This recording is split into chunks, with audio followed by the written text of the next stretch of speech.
The office was silent when the message flashed on my screen, access revoked. Pending departmental restructure. Papers still warm from the printer, my report half uploaded, cursor frozen midline.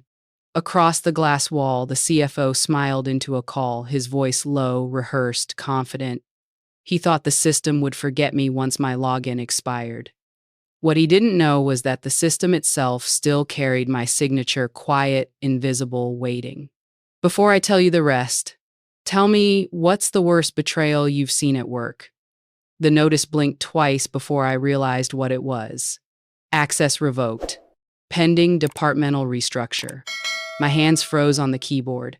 The half-finished certification report still open on my screen. The numbers I'd spent weeks validating, the cross-checks, the final approvals, all locked behind a wall of red text. Across the glass wall, CFO Connor Hale leaned back in his chair, laughing into his headset like he hadn't just gutted my career with a single system command. His voice carried through the thin pane. Yeah, she's offline now. Submit it under my credentials. My pulse roared in my ears. I stared at the spinning cursor, the same one I'd programmed to autosave every audit revision. My work, my formulas, my name buried under his. The HR director, Mara Vance, appeared in the doorway a minute later, pretending to look surprised. Becky, could you step into my office? Just a quick chat. Her tone was all silk and poison.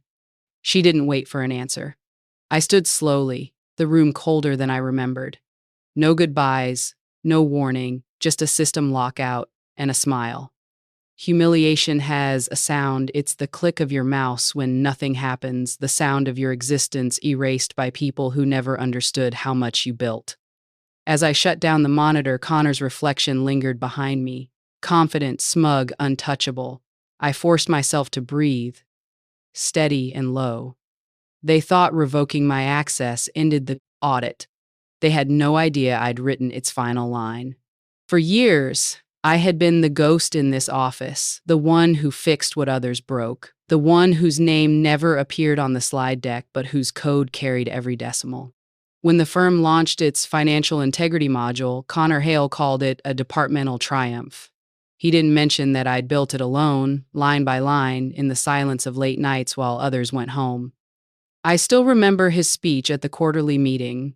Automation, efficiency, accountability are core values. He said it like he believed them. I sat 3 chairs away, clapping, invisible. That module became the company's spine.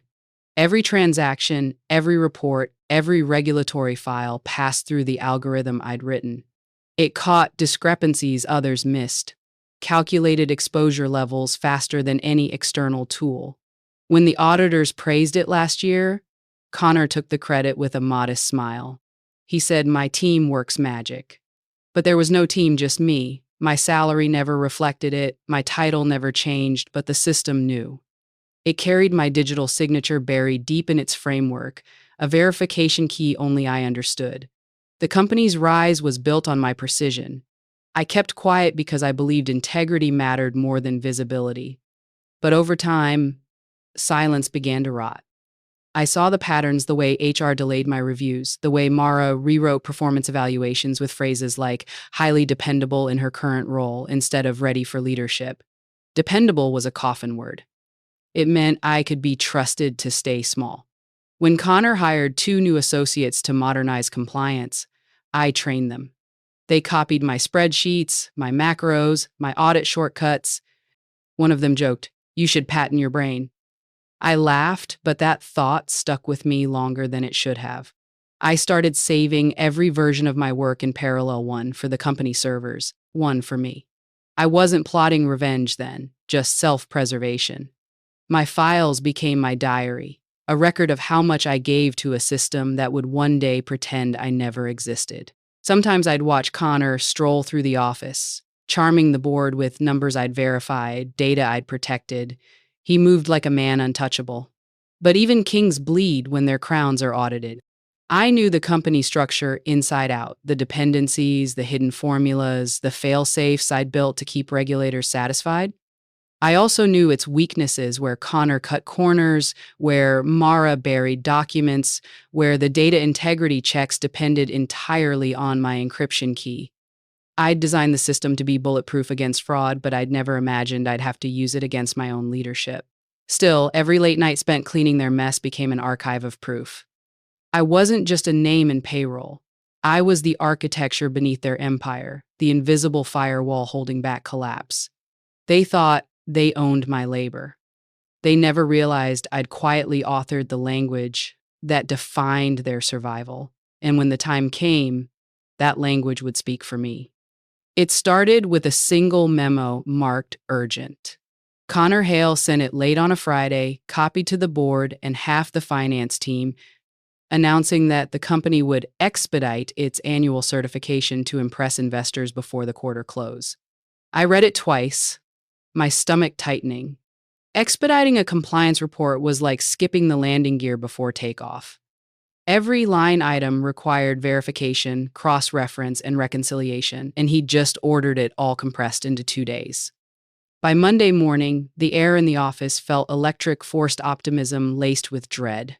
Connor strutted through the rows of cubicles in his navy suit, tie loosened like a man in control of chaos. He gathered the department in the glass conference room, Mara Vance standing beside him with her ever-present tablet. "We're entering a new phase," Connor said, tapping the screen. "Investors need confidence, not caution. We'll close certification by Wednesday. That's leadership." His eyes found mine. "Becky, make sure the validation queue doesn't hold us back this time." The words were a warning disguised as instruction. "We'll need speed, not perfection," Mara added, smiling like she'd practiced it in a mirror. Around me, no one spoke.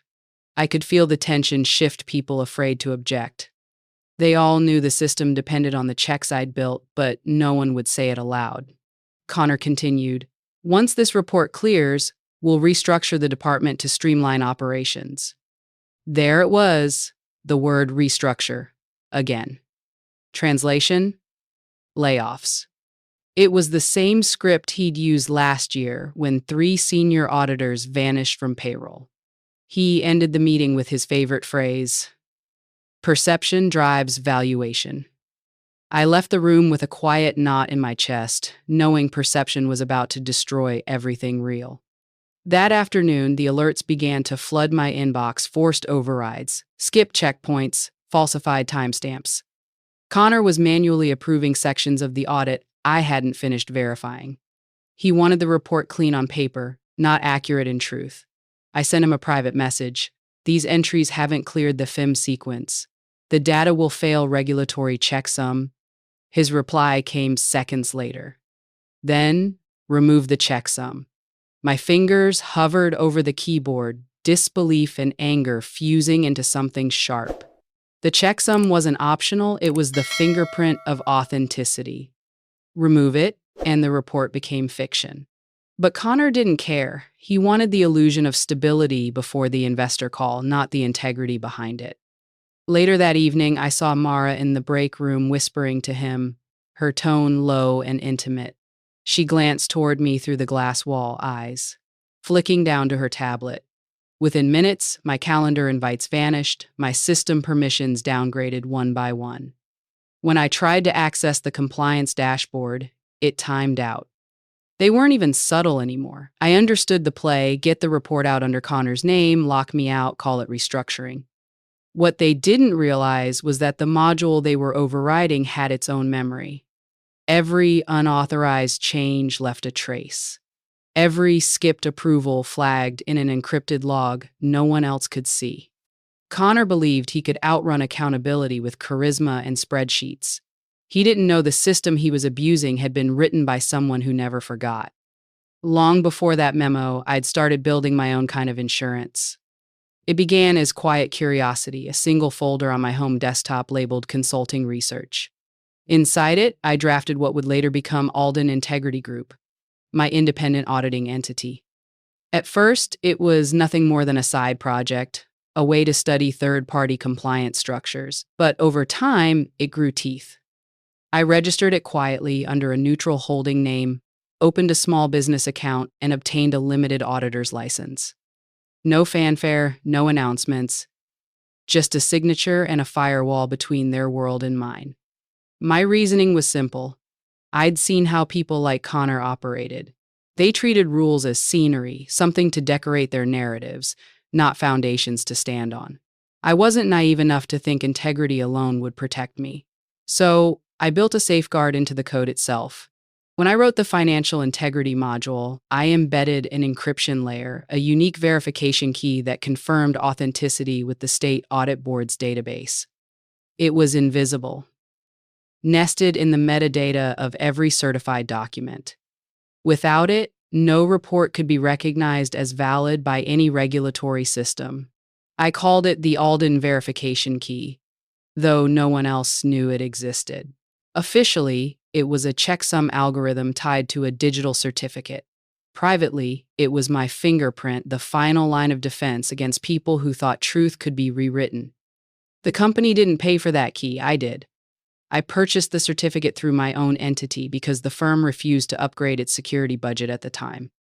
That meant the legal ownership of the key, the cryptographic license, and the verification chain all belonged to me personally. I never thought I'd have to use it, but I liked knowing that if anyone ever tampered with the system, I'd see it first. Then came Tessa. She was new, sharp, too honest for her own good. One night, she found me in the server room staring at an endless list of transaction logs.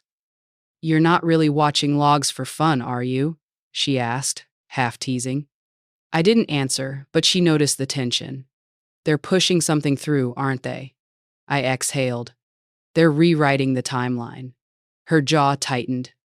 "Then we need a clean copy." I turned toward her. "We?" She smiled faintly. "You built the truth. I'm not letting them bury it." That night, while most of the office scrolled through delivery menus, Tessa copied every original file, the unedited audit data, timestamped reports, and validation records onto a secure drive. She left it on my desk the next morning with a note. "If they try to erase you, use this." That small act of loyalty changed everything. It wasn't rebellion. It was preservation. A week later, I refined the independent system I'd built at home. I rewrote the certification framework using Alden Integrity Group's credentials, testing it with simulated filings. It passed every regulatory check. It worked perfectly, my clean version of their corrupted machine. What they called oversight, I called evidence. What they called restructuring, I called motive. Every decision they made left breadcrumbs, and my encryption key collected them automatically. When the lockout finally came, I didn't panic. I watched. Every unauthorized override Connor executed, every skipped validation Mara approved it, all fed directly into a hidden audit trail synced to my personal license. They believed they were erasing me in real time, but the system was doing what I'd built it to do. Protect the truth, not the hierarchy. I didn't need confrontation, I needed patience. Because once the regulators opened that file, the only thing they'd see was my signature shining through the lies they tried to forge. The morning it happened, the office felt too still, like a held breath before a verdict. Emails stopped arriving. The chatter in the open floor vanished. Even the hum of the printers sounded wrong, slower. I walked in without my badge. It was already deactivated, but the security guard didn't stop me. Maybe he didn't know yet, or maybe he just didn't care. I took the elevator straight to the 12th floor, the compliance department, the place I'd spent 6 years keeping honest. Through the glass conference room wall, I could see Connor and Mara seated with the board chair, their heads bent over a stack of printed reports, the very certification I'd built, now stripped of its checksum, my name, and its integrity. They didn't notice me at first. Connor was smiling that politician's smile, the kind he wore when pretending confidence. "The system passed verification," he was saying, voice smooth, assured. "No issues flagged. Submission accepted." The board chair nodded, flipping a page. "And you're certain it's fully compliant?" "Absolutely," Connor replied. "Our lead auditor confirmed." He stopped mid-sentence when the door opened. His eyes met mine. The room fell silent. I didn't speak. I didn't need to. The board chair frowned slightly. Miss Alden, I thought your access had been revoked? I finished for him. Yes, that's what they've told the system. I placed a thin folder on the table, the edges crisp, the printout still warm from the copier downstairs.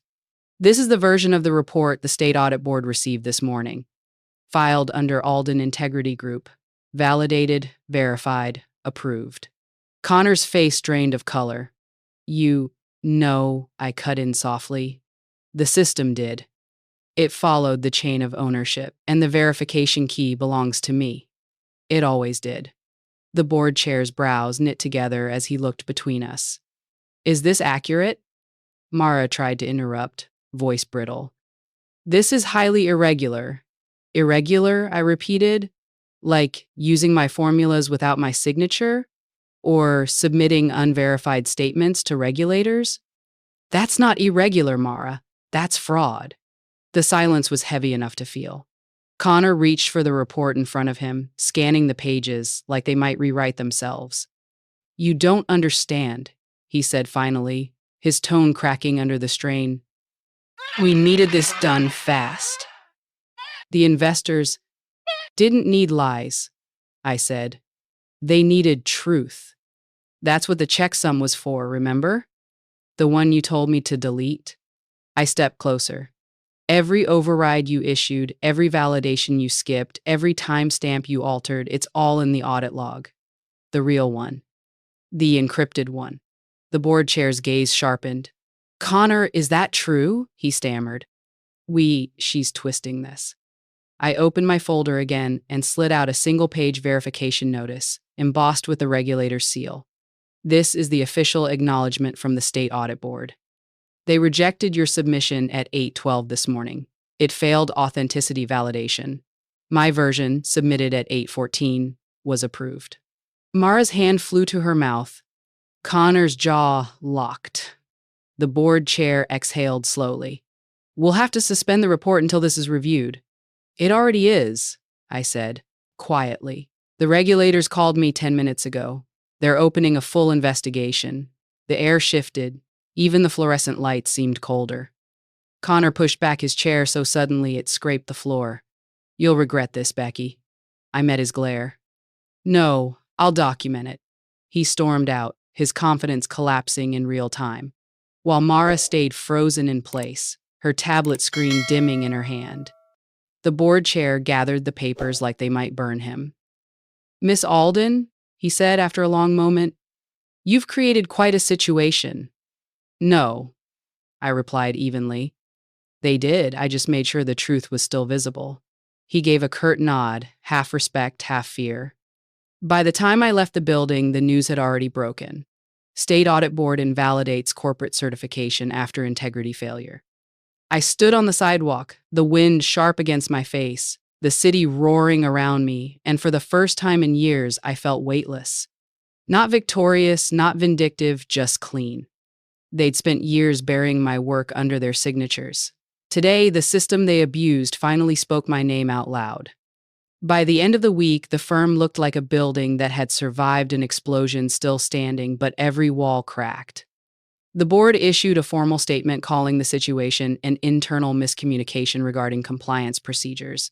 No one believed it. The regulators released their own notice less than 24 hours later. The company's certification had been suspended for 1 fiscal year pending ethics review. Investors froze funding. Contracts went on hold. The phones in the compliance department stopped ringing, and the silence felt like punishment. Connor Hale resigned first, citing health reasons. Rumor said the board gave him 48 hours to choose between stepping down or facing legal action. I didn't need confirmation. I'd seen that kind of panic before, the kind that comes when a man realizes his power was borrowed, not earned. Mara Vance lasted 2 more days. HR leaked a chain of emails showing she'd approved Connor's shortcuts, redlining my warnings from the records. She was escorted out just before lunch, sunglasses on, jaw tight, pretending it didn't matter.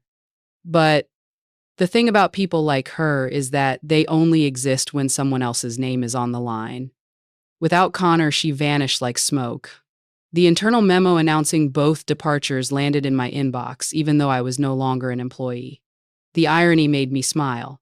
They hadn't revoked that access. By the end of the quarter, half the company's clients had quietly transitioned to new auditors.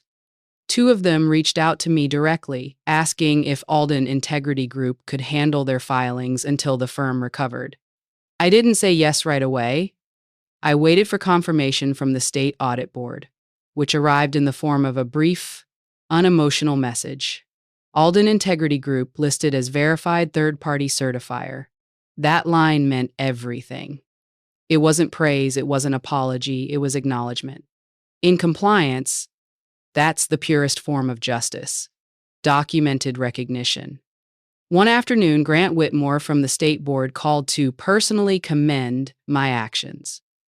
His voice was calm, professional, but there was something behind it. Respect. You didn't just protect your work, he said. You protected the process. I thanked him and hung up, letting the words settle. He was right.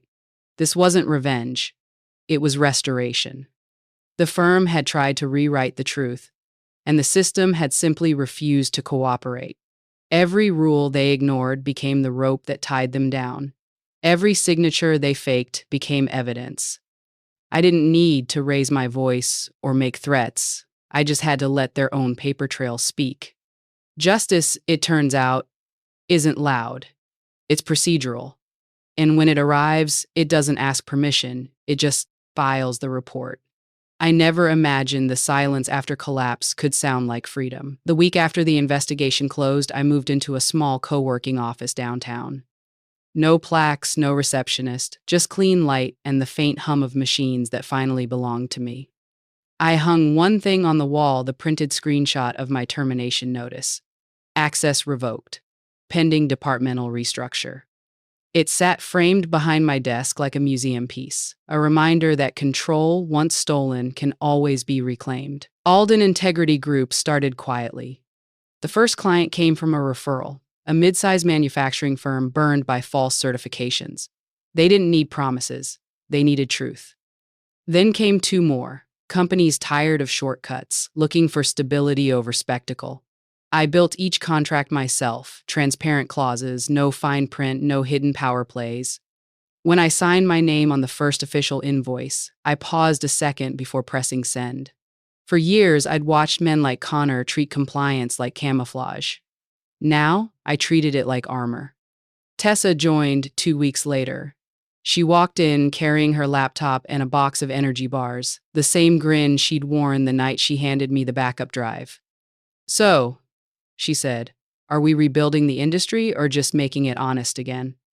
I smiled. Both. We worked late most nights, but it was different now. No fear, no politics, no invisible ceiling. Integrity was finally profitable. The state audit board sent a follow-up message recognizing Alden Integrity Group as a preferred third-party certifier for the next fiscal cycle. That simple line, tucked inside a bureaucratic email, meant validation beyond any title I'd ever chased. I realized then that revenge was never the destination, it was the correction. What I'd built wasn't born from bitterness, but precision. The same details they ignored had become my power. Integrity wasn't weakness, it was strategy. And for the detail bitter, first time, I understood that survival doesn't come from shouting the truth louder, it comes from building a system where lies can't survive in silence.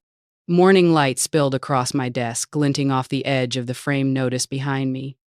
Access revoked. Pending departmental restructure.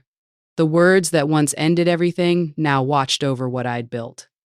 Outside the window, the city buzzed the way it always had, indifferent, relentless, alive.